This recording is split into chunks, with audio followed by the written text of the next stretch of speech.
మాట్లాడితే pan India pan world అంటూ జబ్బలు జరుచుకుంటాం. 1000 కోట్లు పరిచయం చేసింది మేమేనంటాం. కానీ పర్ఫార్మెన్స్ అలా లేదు, కాస్త కటుగానే ఉంటుంది. మరి ఓ పక్క సింగిల్ లాంగ్వేజ్ సినిమా 1000 కోట్లు కొడుతుంటే 2025 నుంచి మనోళ్ళు సాధించిందేంటి? బడ్జెట్స్ పై పెడుతున్న ఫోకస్ అవుట్పుట్లో కనబడట్లేదెందుకు? మన సినిమాలకి ఏమైంది? ఇదే ఇవాల్టి ఎక్స్క్లూజివ్ స్టోరీ. 2022లో RRR 1200 కోట్లు, 2024లో పుష్ప 2 సినిమా 1800 కోట్లు, కల్కి 2 సినిమాకు 1200 కోట్లకు పైగా వచ్చాయి. 2023లో సలార్ 500 కోట్ల క్లబ్లో చేరింది. 2024లో దేవర 500 కోట్ల వరకు వసూలు చేసింది.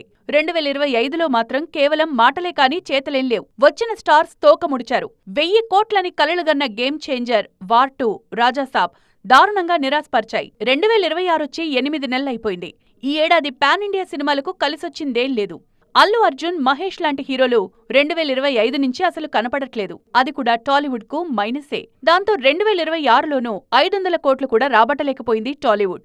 మనశంకర వరప్రసాద్ గారు పెద్ద సినిమాలు మాత్రమే 300 కోట్ల క్లబ్లో చేరాయి. పుష్ప 2 తర్వాత సౌత్ లో అసలు 1000 కోట్లు కొట్టిన సినిమానే లేదు. మరోవైపు ధురంధర్ సింగిల్ లాంగ్వేజ్ లోనే ఫస్ట్ పార్ట్ తో 1400 కోట్లు, సెకండ్ పార్ట్ తో 1800 కోట్లు వసూలు చేసింది. 2025-26లో 1000 కోట్లు దాటిన ఇండియన్ సినిమా ఇదొక్కటే. కన్నడలో కాంతారా చాప్టర్ 1 మాత్రమే 850 కోట్లకు పైగా వసూలు చేసింది.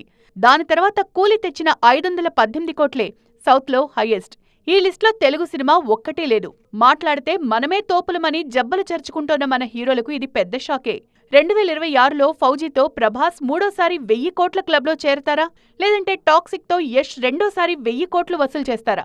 అదీ కాదంటే మళ్లీ హిందీ నుంచే రామాయణ, షారుఖ్ ఖాన్ కింగ్ సినిమాలు ఆ ఫీట్ అందుకుంటాయా అనేది చూడాలిక.